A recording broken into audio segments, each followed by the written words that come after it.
Pakistan cricket board ने Australia और Zimbabwe के लिए अपने स्क्वाड्स का ऐलान कर दिया है। बहुत देर से इंतजार था कि स्क्वाड का ऐलान किया जाए, आवाम काफ़ी मुंतजर थी, पाकिस्तान क्रिकेट शायकीन काफ़ी देर से इंतजार कर रहे थे। तो बिलाखिर पीसीबी ने स्क्वाड अनाउंस कर दिए हैं। 4 डिफरेंट स्क्वाड अनाउंस किए गए हैं, जो ऑस्ट्रेलिया में ओडीआई, ऑस्ट्रेलिया में टी20, जिम्बाब्वे में ओडीआईज और जिम्बाब्वे में टी20 से मुतल्लिक हैं।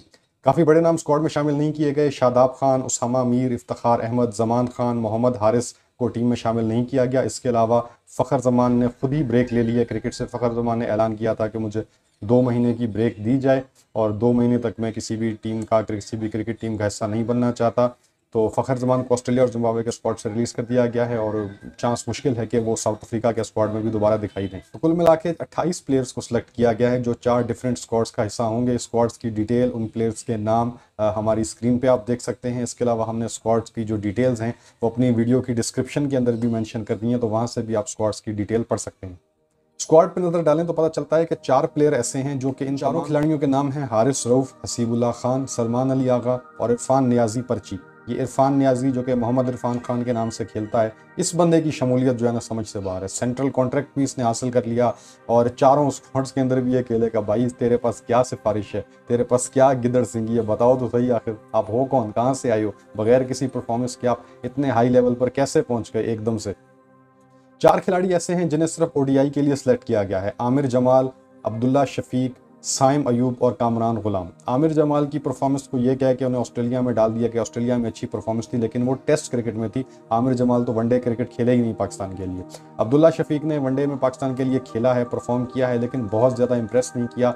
33-34 की एक माइनर सी मीडियोकर सी उनकी बैटिंग एवरेज है, कोई बहुत बड़े स्टैट्स नहीं हैं। कामरान गुलाम और साइम अयूब ने पाकिस्तान के लिए कभी वनडे मैच नहीं खेला। साइम अयूब को टी20 और टेस्ट क्रिकेट से फ्लॉप होने के बाद अब वनडे क्रिकेट में भी एक अपॉर्चुनिटी दी गई है। पीसीबी का, पाकिस्तान क्रिकेट बोर्ड मैनेजमेंट का, साइम अयूब पे ट्रस्ट बहुत ज़्यादा है, भरोसा बहुत ज़्यादा है और वो चाहते हैं कि साइम अच्छा करें। हम सब भी चाहते हैं कि साइम अयूब अच्छा करें, लेकिन साइम अयूब अच्छा कर ही नहीं रहे। तो अब क्या किया जाए? टी20 में बुरी तरह फ्लॉप होने के बाद और टेस्ट क्रिकेट में भी बड़ी हद तक फ्लॉप होने के बाद अब साइम अयूब को वनडे क्रिकेट में मौका दिया गया है, ताकि ये उनके लिए लास्ट अपॉर्चुनिटी भी हो सकती है। लेकिन जिस तरीके से नज़र आ रहा है कि साइम अयूब लंबे अरसे तक खेलते हुए दिखाई देंगे, तो let's hope for the best. हम तो चाहते हैं साइम अयूब अच्छा खेलें, बट अच्छा खेलने वाले उनके लक्षण नज़र नहीं आ रहे। वो बस टाइम पास करने क्रीज पे जाते हैं और जल्दी आउट होकर आ जाते हैं। किसी भी इनिंग्स को वो बड़े स्टार्ट में कन्वर्ट नहीं कर सके। कोई भी उनका जो स्टार्ट मिलता है उसको वो बड़ी इनिंग्स में कन्वर्ट नहीं कर सके। कभी भी कोई इस तरह की परफॉर्मेंस नहीं दे सके पाकिस्तान के लिए खेलते हुए कि जिस पे फख्र किया जा सके। कामरान गुलाम डिजर्व करते हैं। अभी हालिया चैंपियंस कप ओडीआई में उन्होंने बहुत अच्छी परफॉर्मेंसेस दी थी पाकिस्तान के लिए। डोमेस्टिक लेवल पे 4 दिन की, 5 दिन की क्रिकेट में और लिस्ट ए क्रिकेट में परफॉर्मेंस देते आ रहे हैं। फर्स्ट क्लास में, लिस्ट ए में, वनडे में, जो डोमेस्टिक ओडीआई मैचेस होते हैं सब में उनकी बड़ी परफॉर्मेंसेस हैं थ्रू आउट द ईयर। ठीक है, बहुत कोई बड़े प्लेयर नहीं है, कोई वो लारा या टेंडुलकर नहीं है, लेकिन कंसिस्टेंट परफॉर्मर हैं, डोमेस्टिक का बड़ा एक्सपीरियंस रखते हैं और डिजर्व करते थे। उनको यहाँ पे मौका दिया गया है ओडीआईज में, ऑस्ट्रेलिया के लिए और जिम्बाब्वे के लिए। तो बहुत अच्छी ये काविश है पीसीबी की और इसका खैर मकदम करना चाहिए। आमिर जमाल पे थोड़ा सा क्वेश्चन मार्क हो सकता है। आमिर जमाल वाइट बॉल के साथ उतने इंप्रेसिव नहीं है, क्योंकि उनकी बॉलिंग पे बैट्समैन शॉट खेलने के मुंतजर नजर आते हैं और ये चीज़ उन्हें ओडीआई में, वाइट टी20 में, वाइट बॉल क्रिकेट में काफ़ी जो है ना वो कॉस्टली उनके लिए साबित हो सकता है। रेड बॉल में उस तरीके से नहीं होता। रेड बॉल में वो एज ए बॉलिंग ऑलराउंडर खेलते हैं और वो भी वहाँ पे जहाँ पे पिचेस जो हैं वो बॉलिंग के लिए सपोर्टेड हों, पिचेस जो हैं बॉलिंग को सपोर्ट कर रही हैं, मूवमेंट हो, जैसे कि ऑस्ट्रेलिया, साउथ अफ्रीका, तो वहाँ पे वो कारामत साबित हो सकते हैं। लेकिन अब ऑस्ट्रेलिया में उनको टेस्ट मैचेस की परफॉर्मेंस पे ओडीआई में डाल दिया गया है, तो ये फैसला भी थोड़ा सा ज़रा सवालिया निशान है इस फैसले के ऊपर। बहरहाल जो सबसे बड़ी खबर है वो ये है कि बाबर आजम, शाहीन शाह आफरीदी और नसीम शाह को सिर्फ ऑस्ट्रेलिया टूर के लिए बरकरार रखा गया है। जिम्बाब्वे टूर के लिए उन्हें आराम दे दिया गया है या दीगर अल्फाज में ड्रॉप कर दिया गया है। जिम्बाब्वे के दौरे पर नए खिलाड़ियों को मौका दिया जाएगा, ऐसा पीसीबी का कहना है। हालांकि काफ़ी सारे नए डिजर्विंग प्लेयर इस मौजूदा स्क्वाड में भी शामिल नहीं हैं और काफ़ी इस स्क्वाड के अंदर भी जो है 1, 2, 3 पर्चियाँ भी दिखाई दे रही हैं। लेकिन बहरहाल पीसीबी का मौक़िफ़ यही है कि हमने बाबर, शाहीन शाह अफरीदी और नसीम शाह को रेस्ट दिया है, आराम दिया है और उनकी जगह नए खिलाड़ियों को मौका दिया। इसी तरीके से जहांदाद खान, उमैर बिन यूसुफ, सुफियान मुकीम, इसके अलावा उस्मान खान हो गए, अब्बास अफरीदी हो गए, इनको सिर्फ टी20 के लिए सिलेक्ट किया गया है। ये ऑस्ट्रेलिया और जिम्बाब्वे में सिर्फ टी20 खेलते हुए दिखाई देंगे। ये भी एक काफ़ी क्वेश्चनेबल बात है, क्योंकि जहांदाद खान हो गए, सुफियान मुकीम, ये सारे बिल्कुल नए बच्चे, इनको आपने ऑस्ट्रेलिया के आगे डाल दिया, बहुत इनके लिए चैलेंजेस होंगे। और उमैर बिन यूसुफ, वो बेचारा नन्ना मुन्ना राही, देश का सिपाही, वो दायरा उससे क्रॉस नहीं होता। इक्का दुक्का उसने जो है ना तुक्के पे छक्के लगा लिए इमर्जिंग एशिया कप में, जहाँ बाउंड्री बहुत ज़्यादा छोटी थी। तो उसके अलावा पीएसएल में हमेशा उसको स्ट्रगल करते देखा गया है। बिल्कुल भी टैलेंट नहीं है इस लड़के में, को काफ़ी डोमेस्टिक खेला हुआ है लेकिन स्टैट्स बहुत ही उसके बावजूद इसको शामिल किया गया। बिग हिटर भी नहीं है, पावर हिटर भी नहीं है, ऐसा नहीं है कि कोई हट्टा कट्टा कोई ऐसे तगड़ा बच्चा हो और ऐसी शॉट्स मारता हो कि जो है ना गेंद 90 मीटर 100 मीटर का छक्का मारता हो, ऐसा कुछ भी नहीं है। ये इमर्जिंग एशिया कप में जहाँ 50-52 मीटर की बाउंड्री थी वहाँ पे इसने छक्के मारे हैं, मैं उससे इनकार नहीं कर रहा। लेकिन पीएसएल के अंदर कभी भी क्रंच सिचुएशन में, चैलेंजिंग सिचुएशन में कभी भी इस प्लेयर ने कोई बड़े बड़े छक्के नहीं मारे, कोई बुलंदो बाला छक्के कभी नहीं मारे। छक्का मारने की सलाहियत इस प्लेयर के अंदर नहीं है। खुदा जाने इस खिलाड़ी को T20 में क्यों शामिल किया गया है और वो भी ऑस्ट्रेलिया के अंदर। अहमद दानियाल, शाहनवाज दहानी, कासिम अकरम और तैयब ताहिर को सिर्फ जिम्बाब्वे टूर के लिए सिलेक्ट किया गया है, इन्हें ऑस्ट्रेलियन टूर के लिए कंसिडर नहीं किया गया।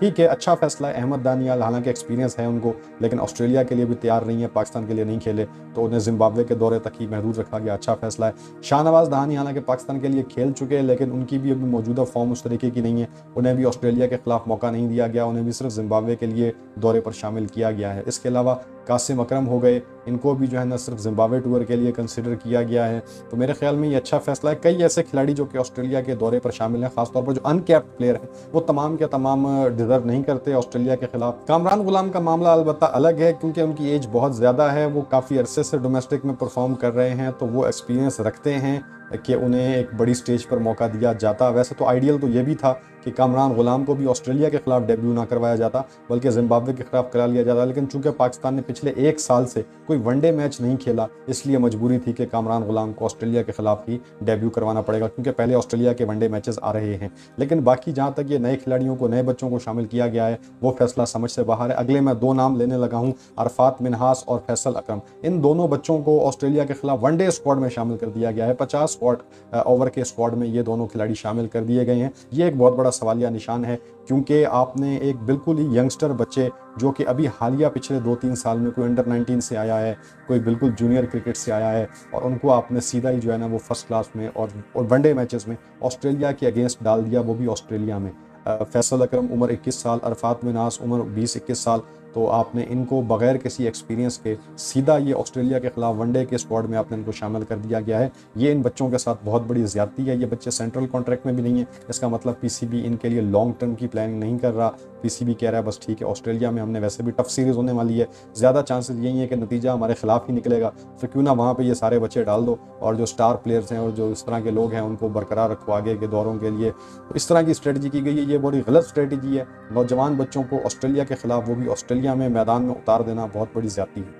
इसके अलावा एक और बहुत बड़ा कंट्रोवर्शियल डिसीजन, बहुत बड़ा काबिल एतराज़ फैसला जो पीसीबी ने किया है कि ऑस्ट्रेलिया के खिलाफ वनडे स्क्वाड में 7 खिलाड़ी ऐसे हैं जो पाकिस्तान के लिए कभी वनडे मैच नहीं खेले। उन खिलाड़ियों के नाम क्या हैं? आमिर जमाल हो गए, अरफात मिन्हास हो गए, हसीबुल्लाह, कामरान गुलाम, इरफान नियाजी पर्ची, साइम अयूब और फैसल अकरम। तो कामरान गुलाम तो हमने जैसे कहा कि समझ आता है कि उनके पास डोमेस्टिक में, फर्स्ट क्लास क्रिकेट में और लिस्ट ए क्रिकेट में बहुत बड़ा एक्सपीरियंस है, उनके पास एज बहुत ज़्यादा है और उसके अलावा उन्होंने लिस्ट ए क्रिकेट में परफॉर्मेंसेस बहुत ज़्यादा दी हैं, तो चलें उनको तो खिलाना समझ आता है क्योंकि और कोई आपने वनडे नहीं खेला, आपके पास ऑप्शन नहीं थी, इसलिए आपको इंतज़ार करना पड़ा। पिछले 1 साल से आपने कोई वनडे मैच नहीं खेला। लेकिन ये जो बाकी मैंने नाम लिए, खासतौर पर जो ये यंगस्टर्स हैं, इन्हें वनडे स्क्वाड में ऑस्ट्रेलिया के अगेंस्ट इन ऑस्ट्रेलिया क्या ज़रूरत पेश आई थी, क्या ऐसी कोई मुसीबत पड़ गई थी कि आपको इन बच्चों को ऑस्ट्रेलिया के खिलाफ आपको बिल्कुल ही कच्ची हालत में मैदान में उतारना पड़ा, बगैर किसी तजुर्बे के। ये कच्चे आम जो है ना, कच्चे बादाम आपने मैदान में उतार दिए। कहीं ये बेचारे रोंदे ना जाएं, कहीं ये बेचारे जो है ना बहुत ज़्यादा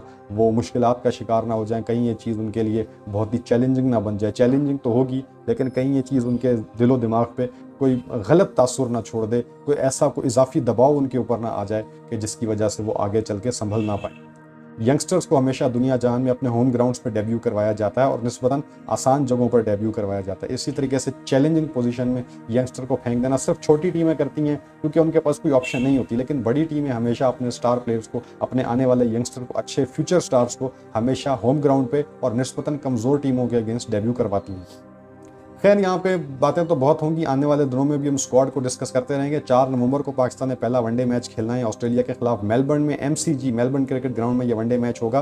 तब तक हम स्क्वाड की मुख्तलिफ बातें डिस्कस करते रहेंगे, लेकिन फिलहाल यहाँ पर हम एक चीज़ डिस्कस करते चलेंगे। जैसे कि पीसीबी ने कहा था कि हमने डोमेस्टिक के परफॉर्मर्स को इज्जत दी है, हालांकि नज़र नहीं आ रही बहुत ज़्यादा, काफ़ी ज़्यादा यंगस्टर डाले गए हैं अच्छी बात है, लेकिन अभी भी जो ज़्यादा डिजर्विंग थे वो आपको थोड़ा सा ज़रा बाहर दिखाई देंगे। मैं बात कर रहा हूँ मुबस्सिर खान की, मैं बात कर रहा हूँ अब्दुल समद की, कि उन्होंने भी थोड़ी अपनी वनडे क्रिकेट में यहाँ पे नेशनल चैंपियंस कप में अपने टैलेंट की झलकियाँ दिखाई थी। एक आध का परफॉर्मेंसेस उनकी जानिब से आई थी, लगा था उनमें स्पार्क है, प्लस वो एज वाइज भी थोड़े से ज़्यादा एक्सपीरियंस थे और थोड़े से ज़्यादा सीनियर थे। उन्हें मौका मिलना चाहिए था, उन्हें किसी किस्म के स्क्वाड में नहीं रखा गया, ना ऑस्ट्रेलिया ना जिम्बाब्वे, लेकिन उनकी बजाय बहुत सारे यंगस्टर को डाल दिया गया जो कि अभी शायद उस तरीके से तैयार भी नहीं थे। और ख़ास तौर पर ऑस्ट्रेलिया के खिलाफ वनडे क्रिकेट में जहां सीनियर लड़कों को मौका देना चाहिए था, और जहां मतलब अगर कोई नहीं भी खेला पाकिस्तान के लिए, उनमें से भी ऐसे लड़कों को मौका देना चाहिए था जो उम्र के लिहाज से सीनियर हों, तजुर्बे के लिहाज से सीनियर हों, लेकिन उन्हें साइडलाइन करा के बिल्कुल नए लड़कों को मौका दे दिया गया। इसके अलावा एक और चीज़ है कि उस्मान खान को, जो कि अभी चैंपियंस कप में हाईएस्ट रन स्कोरर थे वनडे चैंपियन कप में, उन्हें किसी भी वनडे स्क्वाड में शामिल नहीं किया गया, ऑस्ट्रेलिया के खिलाफ शामिल नहीं किया गया। वो फैसला ठीक है, क्योंकि उस्मान खान की टेक्निक ऐसी नहीं है कि वो ऑस्ट्रेलिया के खिलाफ वनडे क्रिकेट में सर्वाइव कर सकें, वो भी ऑस्ट्रेलिया में। लेकिन जिम्बाब्वे के खिलाफ उन्हें ओडीआई क्रिकेट में शामिल करवाना चाहिए था, क्योंकि उस्मान खान सिर्फ वाइट बॉल ही खेलेंगे और आपने उनको सिर्फ T20 तक महदूद रखा है।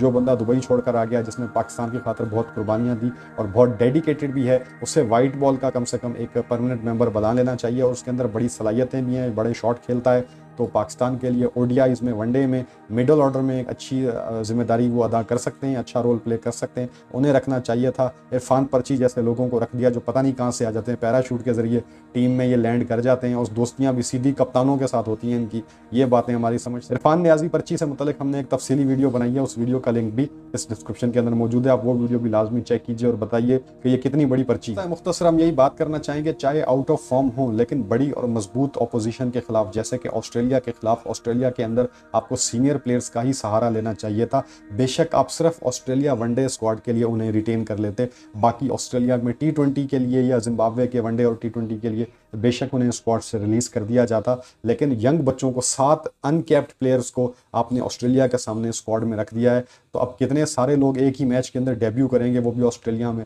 ये अपने आप में हैरानकुन बात होगी। अब पाकिस्तान का आपको इतनी कोई तूफानी टीम है कि 4 यंगस्टर को ऑस्ट्रेलिया में डेब्यू करा दिया, सर वो बेचारे चारों पिट के रह जाएंगे। और तगड़ी ऑपोजिशन के खिलाफ उनके ही घर में इतने सारे अनकैप्ड प्लेयर को ले जाना बेवकूफ़ी है, अकलमंदी बिल्कुल भी नहीं है।